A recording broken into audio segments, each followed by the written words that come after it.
evening and welcome to the Late Debate. Tonight we talk to the government minister dealing with a major disaster in his own constituency, plus a preview of next week's autumn statement and what it could mean for London. But first, that horrific tram crash in Croydon. There hasn't been major loss of life on London's public transport network for more than a decade. The Croydon tram crash was the deadliest rail accident in London since Ladbroke Grove in 1999. Political leaders were among the first to be told how bad it was. The Mayor visited the crash site along with the local MP Gavin Barwell. Minister Gavin Barwell.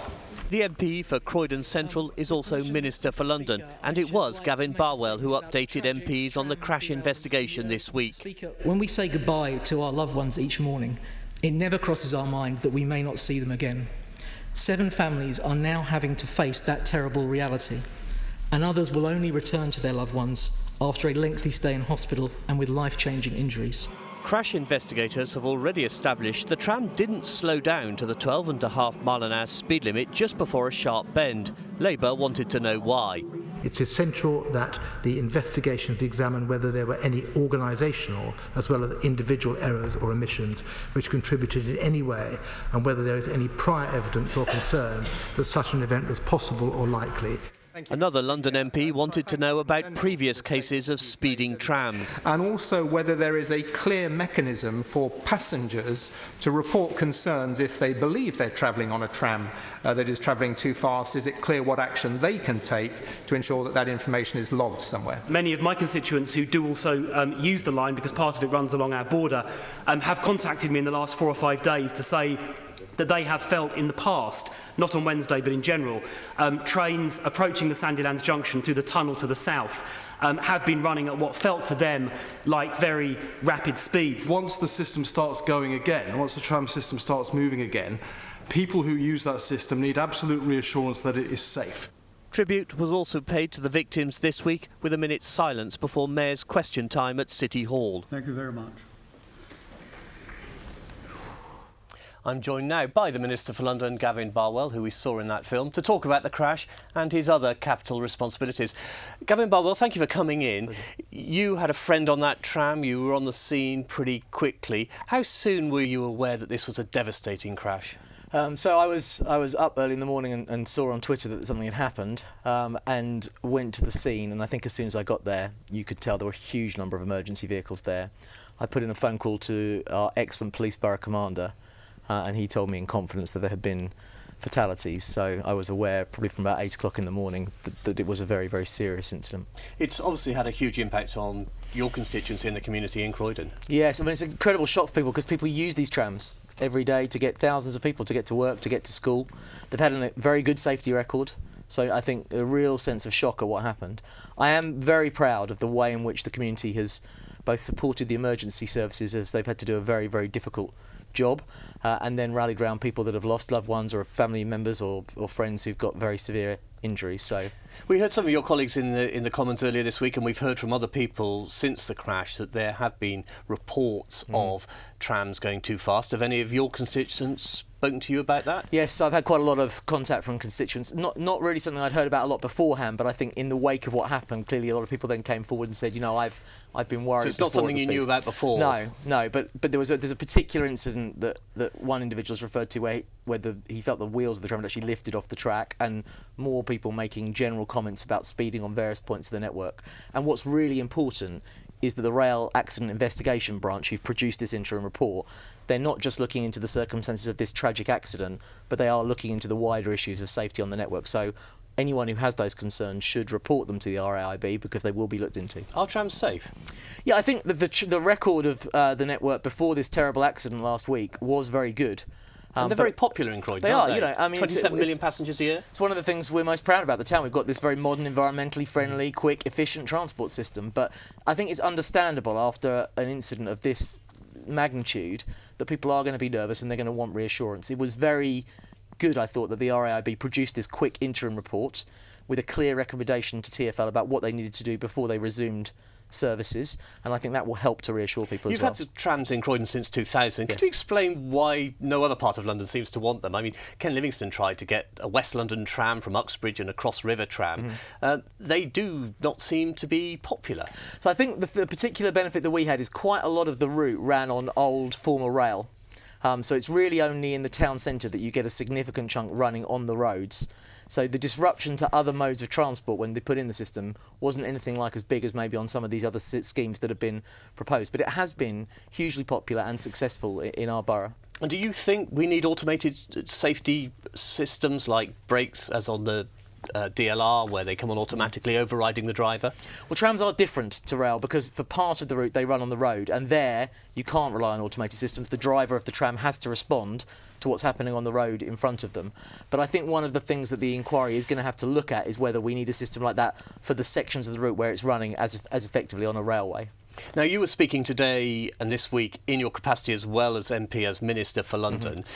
Theresa May has reinvented the Minister for London. David Cameron decided they didn't need one. Why is there a Minister for London? So I think the main purpose is to ensure that there's a point of coordination between the Mayor and the government. You know, that clearly most responsibility... To keep him in check? No, not to keep him in check. I mean, I was actually slightly worried when I was appointed how the Mayor would react, but actually he's welcomed it. I think we've struck up, I think, a good working relationship. And I think it's important for both the government and for the Mayor that there are lots of things that we agree on and we can work very effectively together on. So having somebody who can be a key point of contact with the Mayor and also work potentially on further devolution arrangements to London, that's definitely something worth having. Are you in favour of more devolution? Yeah, I think absolutely there are areas that we can look at. The Mayor's come forward with some proposals. He's discussing that with myself and with a number of my government colleagues.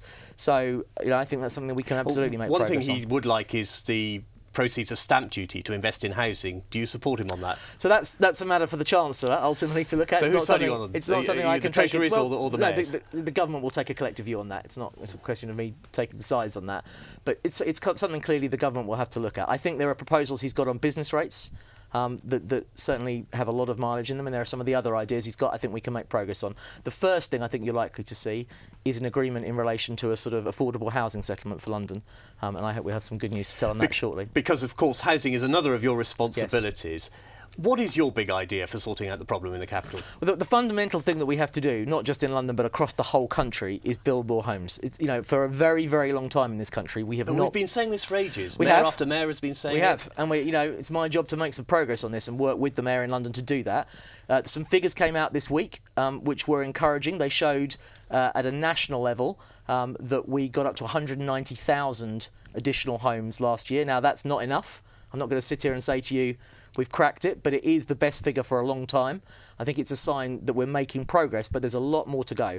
And for me, the fundamental, I see this in my constituency, we've got to have a country that works for everyone, not just the privileged few. People that work hard in this city deserve the right to have a chance to get onto the housing ladder. What do you think of the idea adopted by St Ives in Cornwall, where they've got a ban on planning permission for new developments unless they're sold only to local people? So I don't think that's going to work in London because we are a global trading city. And I think if we were saying that nobody can move into the city from outside, we're going to stop new housing being made available to anyone else, that's not going to work for us economically.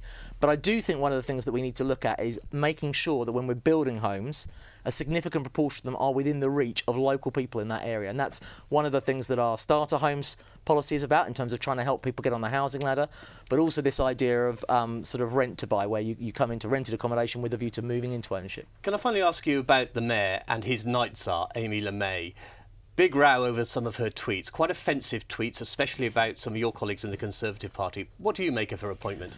I think it's a controversial appointment, given some of the things that she said, but, she's been appointed. We need to judge her on her record. Now she's doing the job. Do you think he should suspend her or think again about the appointment after those tweets? No, I presumably he was aware of the tweets before he appointed her to the role.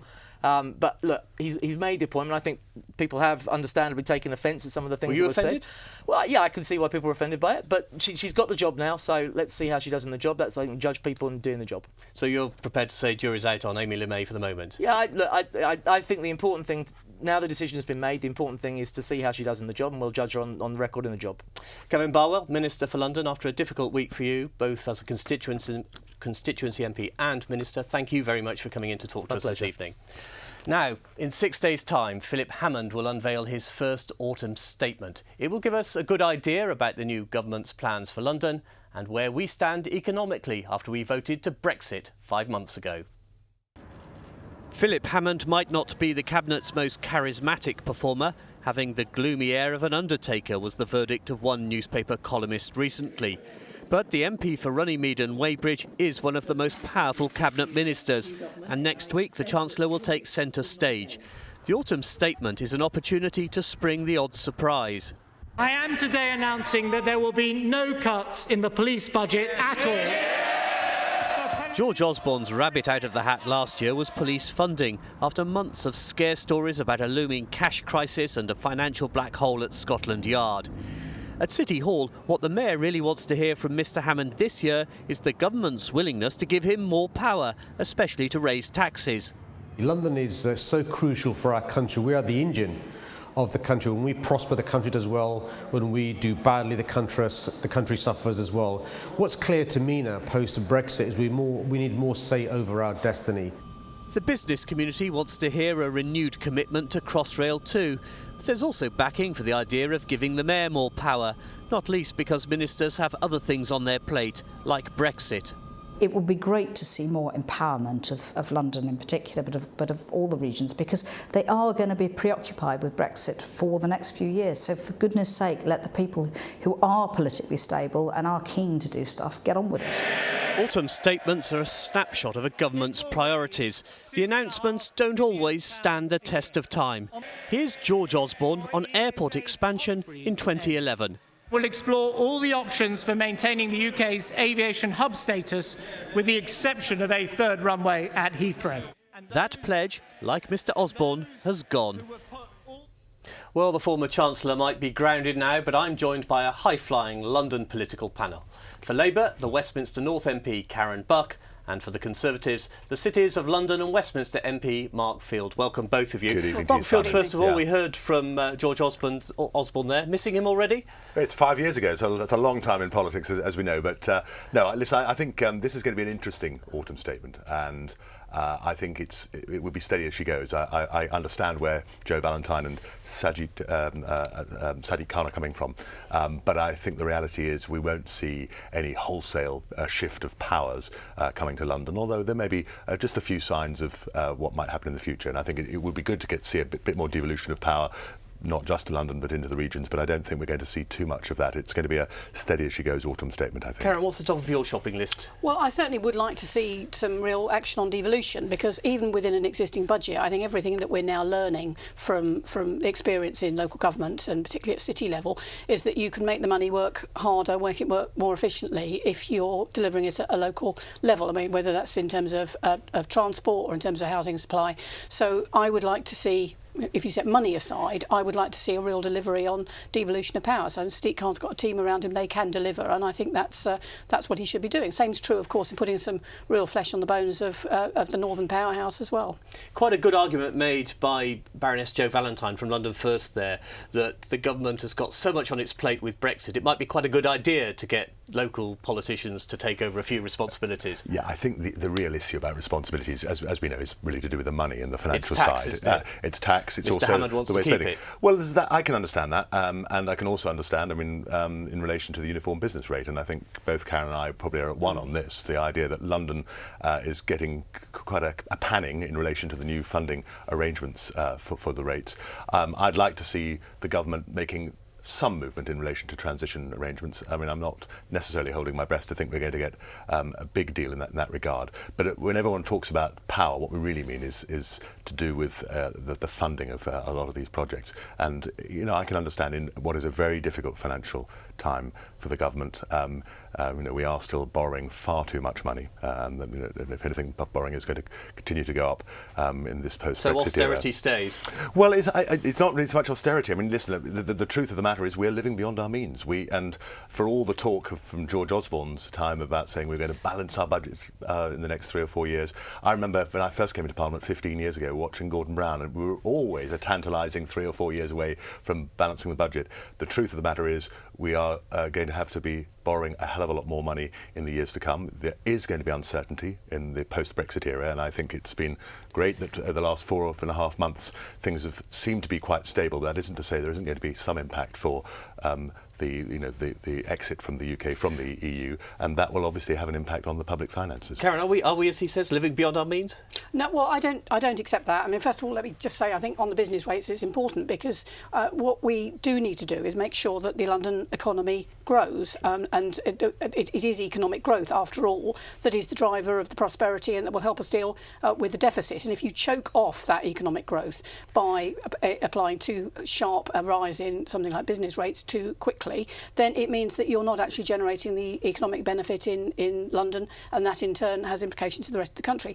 As for the overall economic situation, again, it's a question of kind of what you're spending on, and whether you can spend money in a way that actually will benefit economic growth. Now, what we've seen post Brexit is so much instability, and the projections are pretty dire, but also they quite a wide range of options that we need to be making sure that we do keep the economy moving, we keep it stimulated. And infrastructure spending is clearly the right way to do that, and that's what I'd like to see. Housing investment being probably one of the most important. Look, Karen, I think we will see some of that. I think the reality is what Philip Hammond is likely to do is to say here are a few infrastructure projects that we're going to be committing ourselves to, and I think Crossrail 2 will be one of those. I think an ongoing commitment in that area. That's a huge amount of money. He hasn't got that much. He might be able to say a little bit of money towards the development of it. But it's not I think that's right. The same as giving it the green light. No, but I think we've already gone down that path over the last couple of years. I think there'll be more money for further development. But what I think would spook the markets would be the idea of let's throw a hell of a lot of money at infrastructure. And I think the biggest success actually of the George Osborne Chancellorship was to ensure that the markets remained confident, that we didn't see the spooking of the markets there. And I think that given the fact that we are clearly going to have to borrow more in the years to come than was projected only a year or so ago, the worst thing now would be for any sense that we'd lost control of the public finances. And so what I think will happen is that Philip Hammond will also say, listen, if things do slow down, if the worst case scenario that was presented pre the 23rd of June does come to pass during the course of 2017, then I think he will leave himself open to have some more infrastructure projects in place. So I think it will be, as I say, a steady as he goes. It may be a rather boring autumn statement, but it will be none the worse for that. Karen, we've already got Crossrail underway, HS2, an announcement recently on a third runway at Heathrow. Are you worried that perhaps it's now time for the money to be spent elsewhere in the country, not in London? Well, I think that, as we heard from Sadiq Khan, I mean, London is the engine of economic growth, and it may be that there are parts outside London that don't like that message, and I understand it. We do need to make sure that those communities are not left behind. We've seen only too well, both in terms of the Brexit vote and in terms of Trump, how communities feel when they get left behind. On the other hand, you can't choke off London's critical role in the national economy.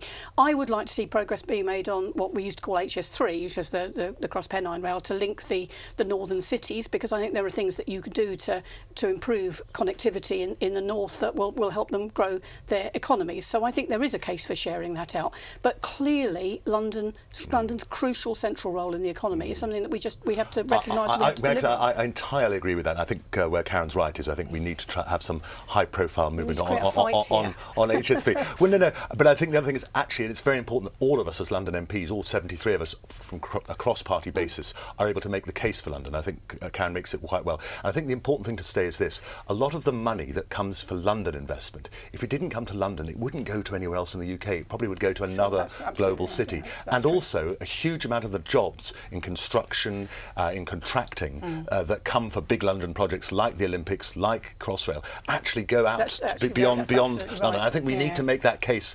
So it isn't a sense that London is sucking all the talent away from everywhere else. It's actually the benefit of London growing does actually seep out to the rest of the UK. That's actually a really powerful point, because I met with the Crossrail team only a couple of weeks ago, and they were talking about how so much of the engineering work that was being done to supply Crossrail was being done outside London and in Crewe and other cities. I think we had a report today that something like 75% of all the steel for HS2 will be made in this country, obviously not in London. Can I just come to an area where there may be a disagreement between the two of you, and that is the employment and support allowance and the plans to cut £30 a week in April. Now, Mark Field, some of your Tory colleagues in the House of Commons today were pretty clear that this decision should be held up. Let's hear what they had to say. For members of this House like myself who supported the government changes to the ESA in March, it was on the absolute understanding that there would be, in parallel, appropriate support for people getting into work. There is a credibility and confidence gap about how we are supporting the most vulnerable and disabled, and we must ensure that we don't lose on this. So, Karen Buck, there you are, Tories saying what you'd say. Absolutely. Well, I mean, I think it's a catastrophic mistake because we've already seen £20 billion being cut off the benefit bill overall for impacting particularly on disabled people. I actually intervened in that debate and I read out from an email I received this morning from a guy who was receiving employment support allowance and who is now losing £30 a week and struggling to eat and keep his electricity turned on. We can't treat people who are disabled, who can't work in this way. I mean, Do you think there's scope for Mr Hammer next week to move here? I think there probably is. Listen, I have a lot of respect for both Tiny Mathias and David Burrows, who are very committed in this particular area. The truth, again, is, you know, we are living beyond our means. We do need to find some savings within the DWP budget. The reality is, one hopes that we will do our level best to make sure that the most vulnerable, the disabled who are doing their level best to get back into work and make a great contribution economically to the UK will not be left behind. But, you know, obviously, there are very difficult decisions to make, and that's part of the downside about being in government. Can I just ask you, are you both alarmed by these reports today about a £100 billion hole in the finances because of Brexit? Deeply alarmed. Deeply alarmed. We weren't told this before the election, just how dangerous it was going to be. Hang on, I think it's a little bit of speculation within the presidency just because of Brexit. I mean, that the impact of having a gap in the overall budget. The truth is, as I say, a lot of the figures were cascading figures even before we left the European Union. It was quite clear that you know, some of the projections from the last autumn statement were sort of rather almost heroic in their outcome. Now, I think it's very difficult to put any sort of fixed figure on the issue of Brexit. I think it's clear there will be economic uncertainty going forward, and I think it would be wrong to think that we can just have a big sigh of relief and think that we've overcome the problems for the 23rd of June. Mark, Karen, thank you both very much for coming in. I'm afraid we've run out of time, as always. It's a pleasure, of course, as always, to see you in the studio. And that's all we've got time for tonight. Thank you to Gavin, to Karen and Mark. I'll be back in a couple of weeks' time for the final late debate of this momentous political year. Good night.